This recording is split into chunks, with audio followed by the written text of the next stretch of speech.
Okay, very good morning, everyone. I welcome you all to the third and final day of this amazing conference. Maybe we covered a lot of grounds in the last 2 days, I believe, but I think we are just not done yet. So here we are with my very own topic, fighting financial crimes as an SRE. So before we suit up to fight these crimes, maybe I just want to start off with a small story, shall we? Let's picture this, yeah? Your company have decided to close a bigger client for this quarter, and they decided to treat every employee basically with a nice hike percentage. And the number could be anything, but let's just imagine that some just got deposited. And you, on the other hand, you're willing to invest this money somewhere so that you could yield nice returns. So that is a natural thing we'll do every time when we receive a nice amount or a nice chunk of cash. So let's imagine you have decided you have made your investment plans also. I can tell basically after you have made your decision, let's just think you decided to invest on some banks, okay? But after you have invested and you're waiting for that money to yield you that good returns, on a not so nice day or a not so great day, you tend to wake up to a message or a newspaper article that reads the money you invested on your bank is basically missing. So as much as whatever I told you just now to sound like a cooked up story, but which really isn't for few million people, I can say, because this were really the true incidents that basically happened for few million people where they invested their money and they lost their money overnight. But what do you think could have really happened to these people and their funds? Maybe, well, some lost their money to a fake account scandal, and few lost their money for an accounting fraud, and some more lost their money to a security breach. Maybe to give you the details of it, people who invested in Wells Fargo have been a victim of an insider threat where they basically invested their money and the bank's organization, basically their employee, just to meet the aggressive sales target that has been imposed on them, they tried to create fake accounts under the names of the customer.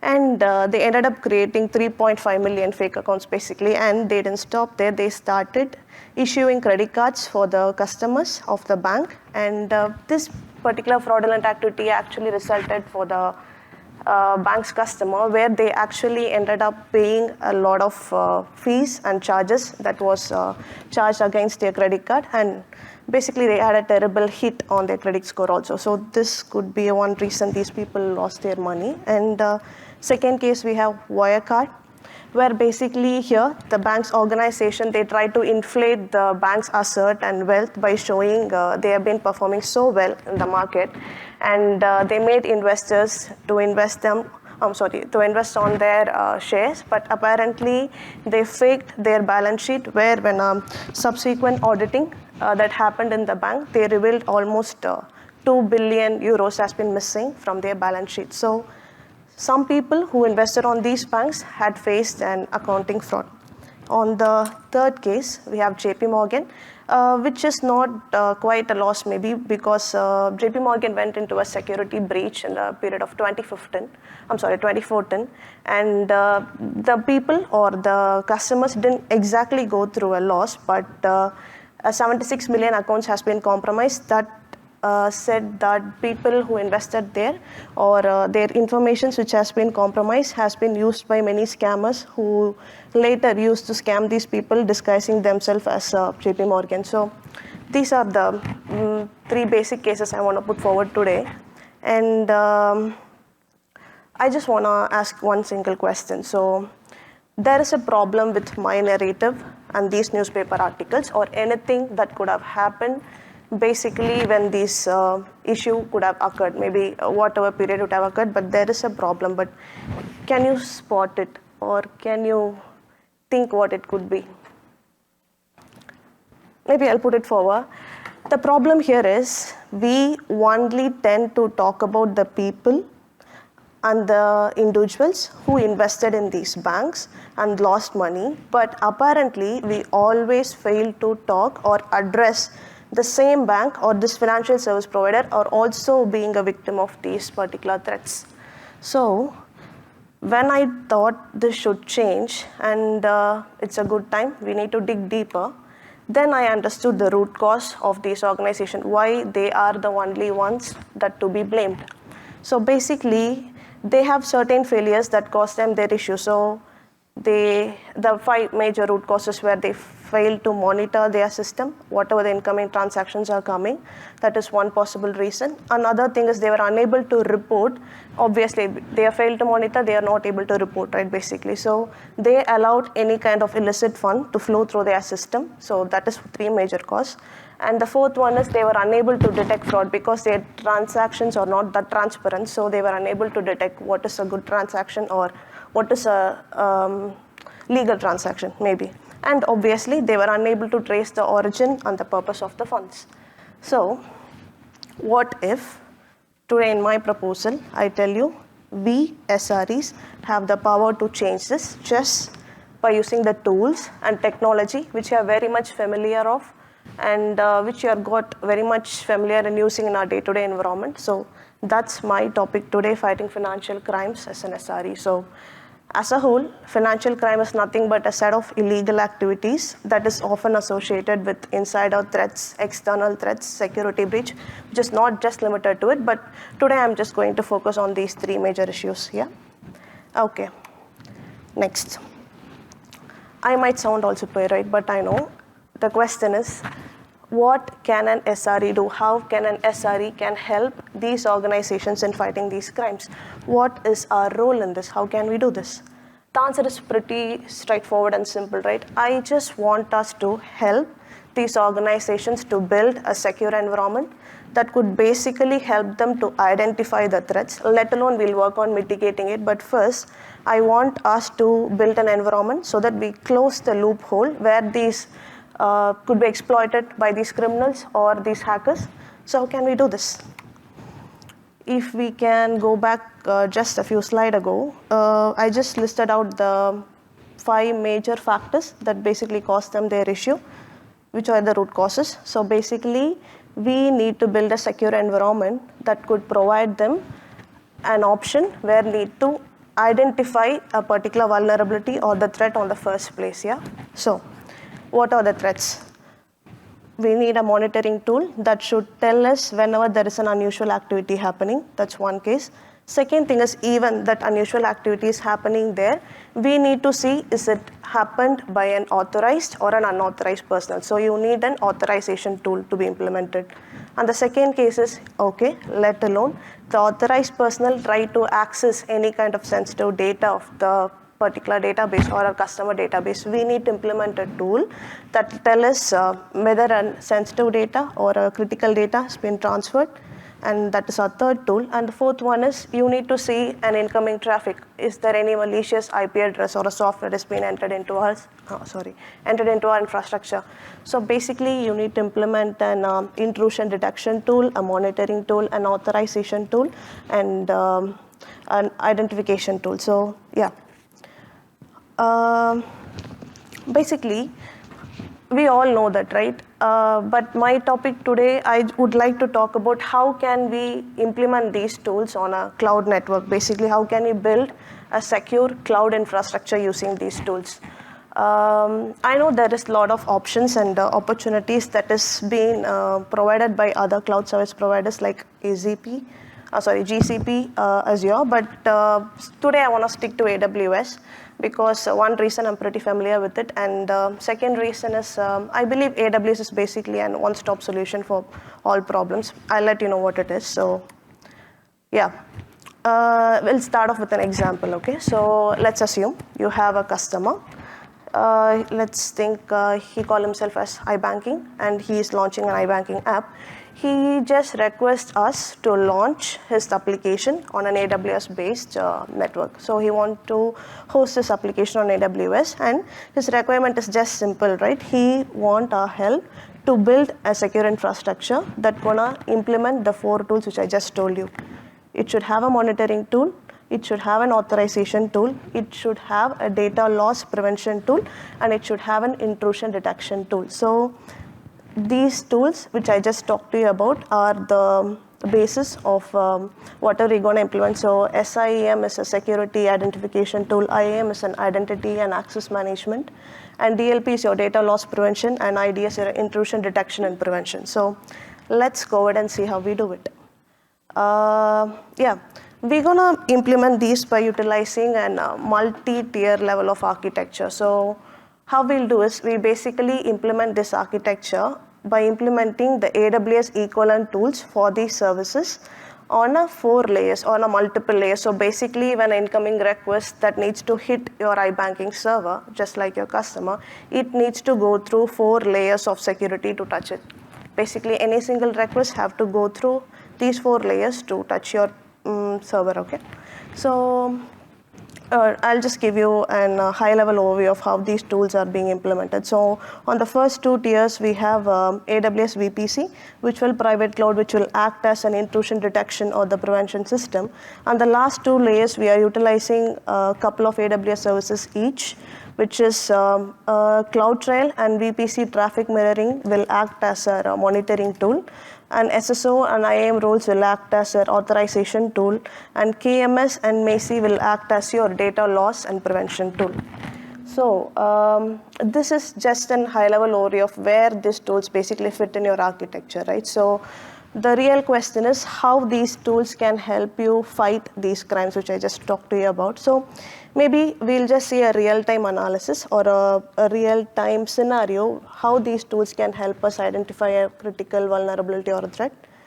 Maybe we'll start off with CloudTrail logs, which is gonna be our monitoring tool. So getting back to the first threat, which I just talked to you about, insider threat. So in Wells Fargo case, the company's employee itself tried to exploit the customer's data, right? So how we can help this organization identify that using an AWS tool? So basically on a scenario, an unauthorized employee who doesn't really have an access to a particular server, or let's say a iBanking server, is attempting to log into the server.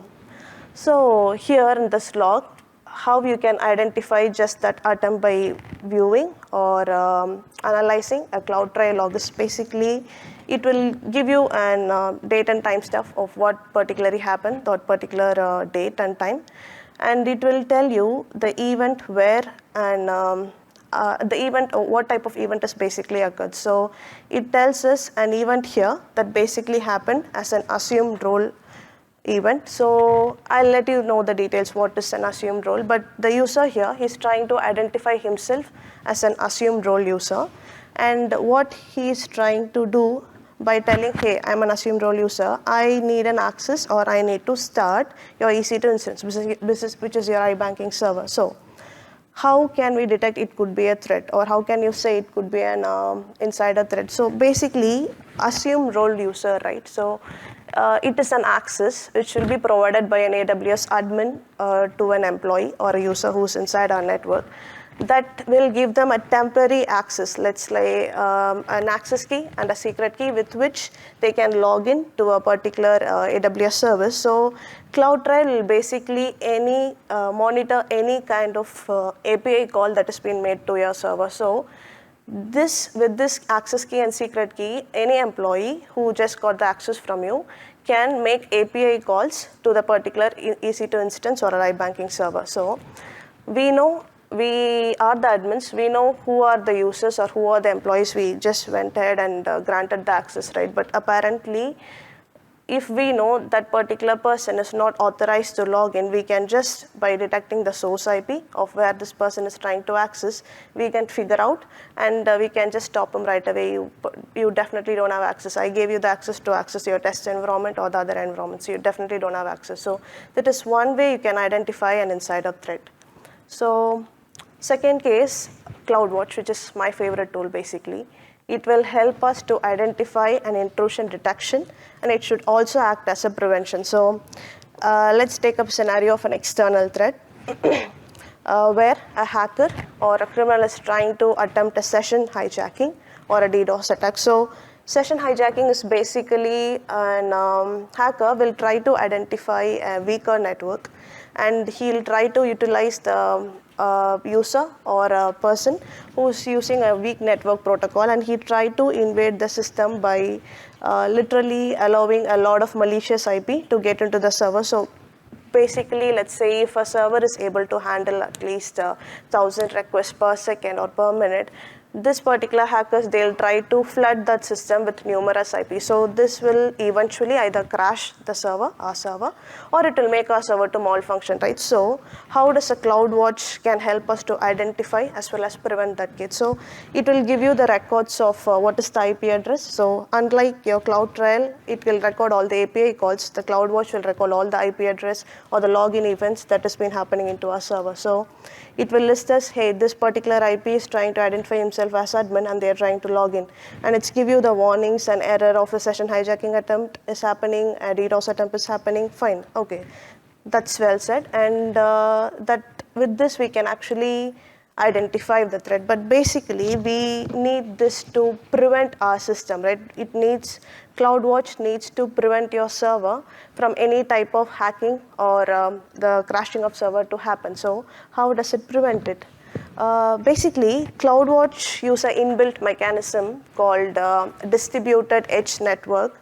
So what will it basically do is, whenever there is an incoming traffic, it will distribute to the nearest edge location. So in order to understand the point I'm telling, you need to know what is an edge location. Edge location is basically, let's say you are hosting your server on your nearest AWS, let's say in Singapore AZ, availability zone. And CloudWatch will go ahead and create edge location across the globe, so that whenever a user requests for a content, that request basically gets routed to the nearest edge location, and which will deliver the content to the user quickly, and basically it will reduce the round trip. So it will implement the exact same method whenever there is a huge number of traffic coming in. It will distribute that traffic to the nearest edge locations. By then, it will obviously reduce the impact of this particular threat. On second case, it will go ahead and spread this traffic.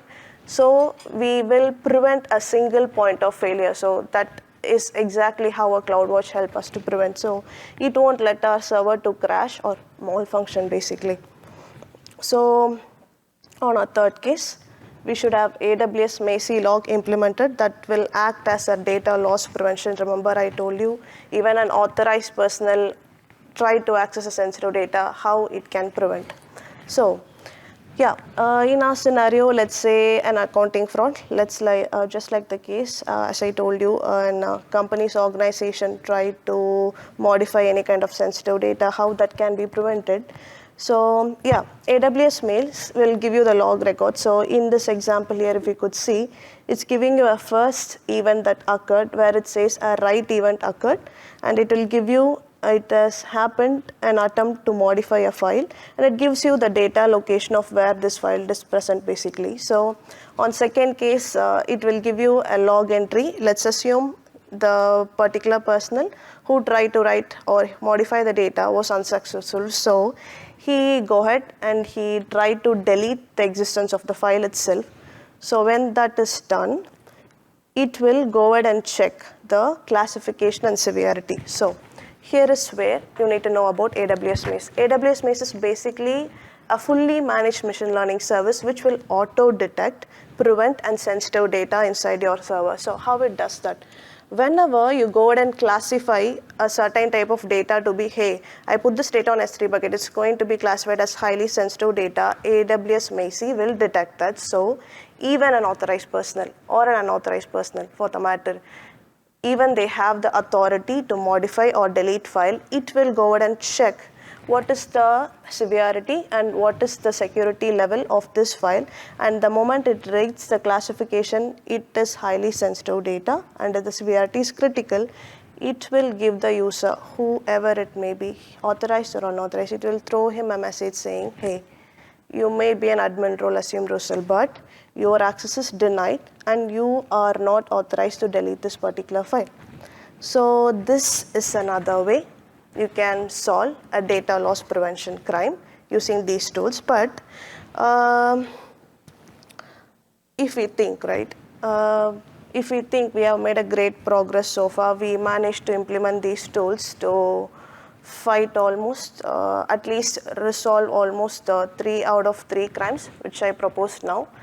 There is yet again another problem where you need to think these particular tools or the logs which I just told you, where you go ahead and implement these tools. So you set up an AWS environment here, you do all these checking, but can you imagine creating alerts for each and every suspicious activity, and then you tediously monitor each and every logs one after the other just to identify one particular threat or vulnerability from these logs? Then imagine the amount of effort and manual checks you need to do, because here we are talking about banks. We are dealing with million-based customer, and obviously I can't give you an exact count, but here we are talking about employee base or insider threat that could happen on a large volume. So it is absolutely impossible for us to go ahead and do a manual checks one after the other, right? Then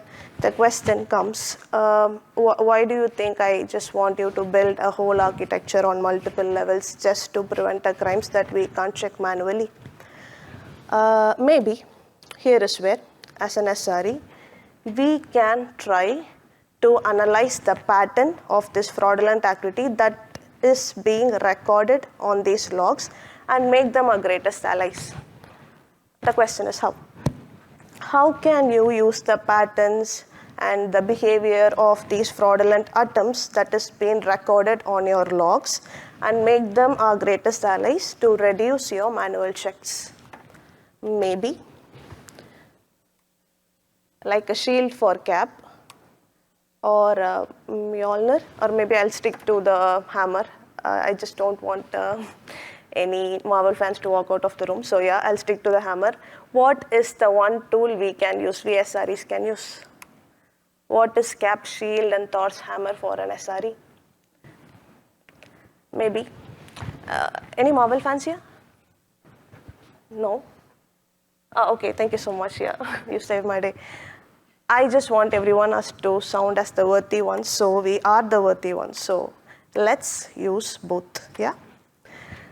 The tools are data analytics and automation. So how can we use it? Basically, before we get into the details of how, I just want us to understand why data analytics and machine learning. Basically, data analytics and machine learning, not machine learning, automation, Data analytics and automation have actually helped a bigger organization when it comes to analyzing and detecting fraud for a large volume of data. So that's exactly why we are going to unleash the AWS capabilities to make our job easier. So how?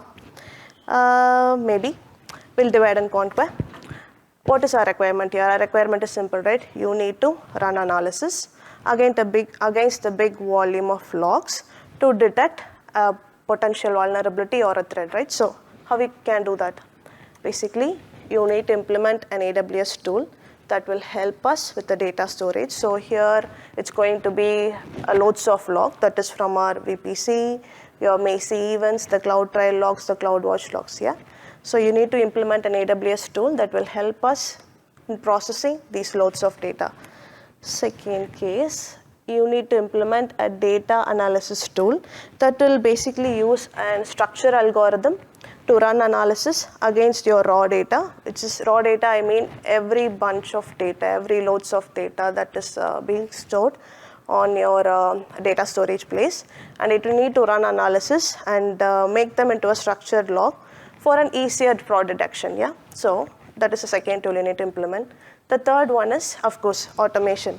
Whatever process or whatever architecture I'm going to show you is a complete automation structure, but we need to do a scheduler job or a cron job, which can also do the magic in help us saving the time. So we don't need to do the manual checks one after the other. So that is one more case or one more place where we need to implement. So how can we do that? Here's the architecture I derived. So basically, on step 1, on VPC flow logs, on your AWS CloudTrail logs or AWS Macy events, you will go ahead and configure these logs and these events to integrate it with your CloudWatch. So whatever logs or whatever event that is being generated, it will basically get integrated to your CloudWatch and it will keep sending the logs to CloudWatch. So how that basically happens is, in CloudWatch, you'll create two streams. One is a log event, another one is a log stream. So log group, let's say, have iBanking server. We will tell the CloudWatch to, hey, go ahead and collect these logs from this server. And what are the logs? You'll mention the logs, right? So you'll mention the logs under the log streams. You will go ahead and tell, hey, collect these logs like VPC log, AWS events, and the CloudTrail logs from the each respective console. Once that has been set up on your AWS CloudWatch, the next thing you will do is you will go ahead and verify whether logs are being received and stored. So CloudWatch will basically capture and store whatever logs are getting generated on our console or on our server. So once you verify the storage, you will go ahead and implement an data analysis tool, which is AWS Kinesis Data Firehouse. So to tell about Firehouse, right? I want us to imagine a conveyor belt. Let's imagine on a conveyor belt, you put an object, it will seamlessly go through every stages of latency or every stages of whatever is actually on the process. It will go through a lot of flow, right? Whenever you put an object, it needs to get delivered. So Kinesis will act as a conveyor belt. When you put the logs there on the Kinesis data stream, it will stream through the network. It will avoid latency, it will avoid all the buffering, and it will seamlessly deliver your logs inside our S3 bucket, which will act as a data storage. So basically, S3 will be our data storage. So whatever logs is generated, it gets collected, it's been captured on CloudWatch, and it gets seamlessly transferred by the Kinesis Firehouse and put on a S3 bucket where we go ahead and run analysis. How we run analysis? We'll get into the details, but yeah, there is one more thing you need to know about the Kinesis Firehouses. The reason I picked up this tool is you basically don't need any complex setup or custom code you need to write in order to configure or integrate your CloudWatch with the Kinesis Firehouse, right? It's pretty simple. You just need to mention the source. Hey, I'm picking direct put as my source. Direct put, you will choose the source as your CloudWatch. It will choose your log group name, which is your iBanking server, and the log streams. The log streams will contain all the logs which you just managed to put in. All your flow logs, VPC logs, everything will be captured from the particular log stream that is mentioned on your Kinesis Firehouse. So it will take from the source, it will go through the latencies, and it will deliver on your destination, which is our S3 output bucket. So you also need IAM role. Remember, I just told you need to authorize any service or any person to access any kind of AWS resources inside your architecture. So you need to have the IAM role to determine whether it can access or deliver whatever it has to put on your S3 bucket. Let's assume all your raw logs is being captured and it's been stored on your input bucket. Yeah? Here is where you will implement a data analysis tool, an AWS service, which is called AWS Glue Job. Glue Job, you can think like is a serverless data preparation tool. It will basically implement a data analysis methodology called ETL. So what it will do is, the raw logs you put on your S3 bucket, it will extract the raw logs, it will transform them into a structured logs, and it will load them into an output bucket for fraud analysis or to detect a potential vulnerability or a threat. So it is also pretty straightforward. It will ask for the source configuration. Hey, where I need to go and get the raw logs from. You will give the location of a S3 bucket, the input bucket, and the next thing is it need to apply a transformation logic, right? To raw logs, it need to structure into a definite structured column because you put almost every logs that has been generated on our server. So it will structure it. Of course, we'll see how we do that. And it will apply a transformation logic, and then it will deliver your deliver your logs on our output bucket. So I spoke about automation, right? So here you will basically schedule your AWS Glue job to run on different intervals. So you will tell them, hey, whenever there is a raw logs on a S3 input bucket, go ahead and trigger. You might schedule a cron job. So it will go ahead and receive the logs, and it will apply the transformation logic and put it on our S3 output bucket. So here is where we further improvise by implementing AWS EMR, which is Elastic MapReduce.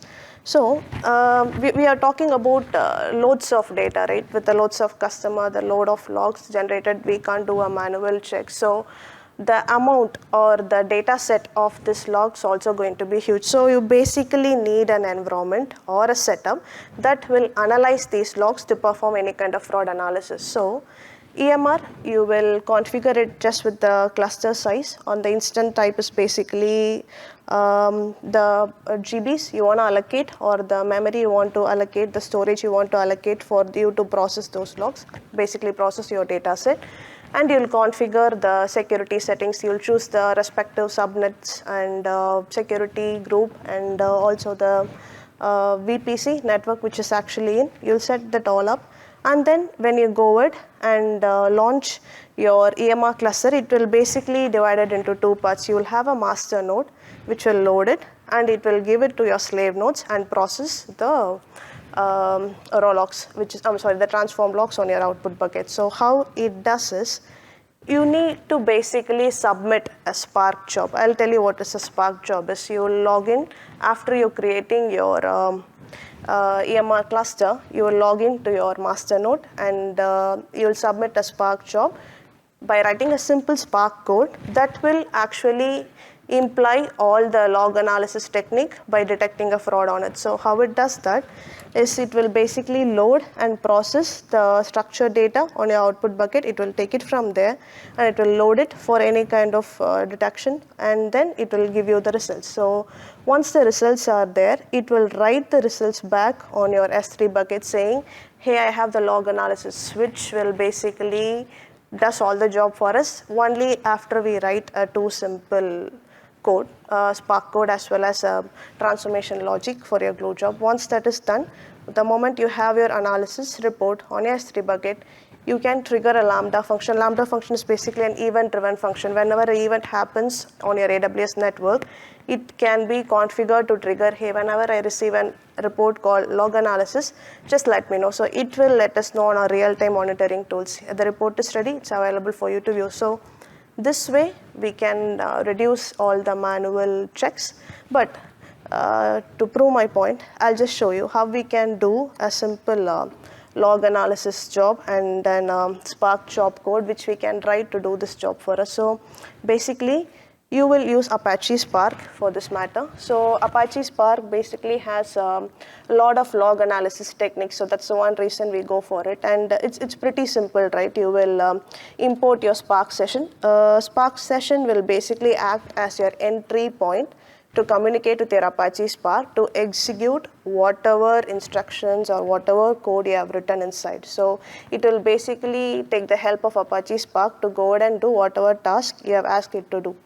So the moment you import your Spark session, you need to initialize the Spark session, right? So you will invoke a session builder, so which will create or invoke an existing Spark session, or it will create a new one if it's not already existing. Then remember, AWS glue job will load, transform, and then extract. Oh, sorry, it will extract, transform, and load. I'm sorry. So it will now extract. To extract, you need to mention the location of the raw log files where it is basically present. So you'll mention the location of your file that is on your S3 bucket, as I told you.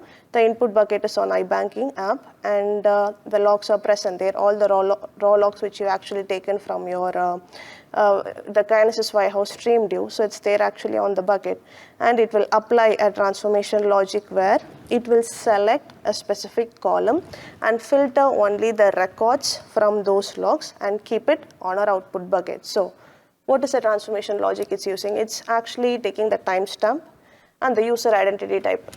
As I told you, assume role user, any user who's identifying himself as an assume role user might perform a lot of events, right? Modify a file or delete a file or log in into a server, any type of events that's happening. So it's taking out the timestamp, the user identity data, and the event name, and it's going to filter out only the users who try to create an event that they consider as a highly sensitive data. So it will filter out only the highly sensitive data where the value is true, will only get filtered out of the raw data that is available on your S3 bucket. This is a transformation logic. It will apply among all the logs. So any user who identify himself as an assumed role, if he or she try to change or modify sensitive data, only those records get filtered, okay? So once that is done, it's writing the output of the analyzed log or the transformed log into our output bucket. So that is one way. Another way, once that is done, we have the result, we have the transformed log in our output bucket. Once that is done, here is where we write a Spark code. Remember, I told you you'll submit the Spark's job by writing a Spark code on your EMR cluster. So the EMR cluster will process the data. So here, the Spark code is pretty straightforward, right? It will always invoke the Spark session to make it communicate with the Apache Spark to execute whatever codes you have written. And it will load the transform data from your output bucket, which is useraccess.csv. Once it is done, it is performing an analysis where it will detect the suspicious login pattern and potential account compromise. How it does that? Remember, we extracted only the user ID, the user identification type as assumed role user who tried to access a sensitive data. So it's trying to figure out what are the events they try to create as identifying themselves as an assumed user. They are showing events like a failed login attempt. They call themselves an assumed user, but they try to access into an EC2 server or a machine, and there are many failed login attempts. That's one case. And as an assumed user, they try to log into an S3 bucket. There is another case, and there's another case where they modify the sensitive data. So these are the cases. So basically, once it has been taken out, the log analysis method is applied. It is detecting the fraud just like we did manually by checking out the login count or the attempts made to modify a sensitive data or the deletion data. Here I've just wrote a simple note: if the login attempts and the modification of sensitive data, those attempts are greater than 0. But yeah, you can just mention it 5 or 10 just by your case. But here I just put more than 0. So any attempts that is being made on account of more than 0 could be considered as not so, right? That's something fishy there. So that's how we'll just come to a conclusion there, and we'll write these log analysis report and store it on our S3 bucket. So that's exactly where, once the data gets stored, we are stopping any kind of manual checks. We write a simple logic where these two devices or these two tools help to do the job for us. And once it is done, we get the report, and once the Lambda function let us know, hey, report is ready to check, we go ahead and check it, and we tell the customer we already have an output of whatever data or whatever potential threat that has been happened. So as a whole, my conclusion will be, just with a little automation and where we try to reduce these kind of manual checks, where we invest time, we help both the organization and ourselves by saving up some time. So this is one case. And other cases, I believe AWS as a one-stop solution, as I told you, it can help us to understand both ways of what a customer need is and how it can help us to implement whatever structure of an architecture where we can build to identify a crime. So as a whole, I think AWS, that's exactly why I prefer using. So that's one more case I want to tell you. But then, yeah, I pulled up Marvel references, I know. So maybe I want to finish it like this way. I don't know if it's going to work. Now we have the weapons, which data analysis as our shield and automation as a hammer. I just thought maybe these weapons, we know how to use these weapons.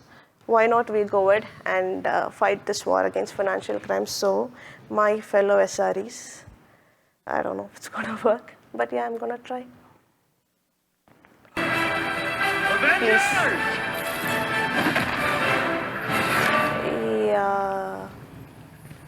Assemble. Thank you. I just want to try it because I am a big fan of Marvel, so I just want to somehow integrate it. Yeah, okay. Thank you very much.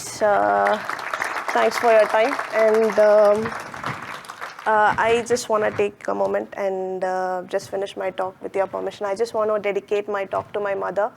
who's a devoted teacher, and she's been serving her community for like 27 years. So I just want to say a thank you note for her for shaping many young minds. So yeah, that's all. And you can reach out to me on LinkedIn. Thank you for all your time. And I think I have 10 minutes or 5 minutes for questions. Thank you very much. Yeah.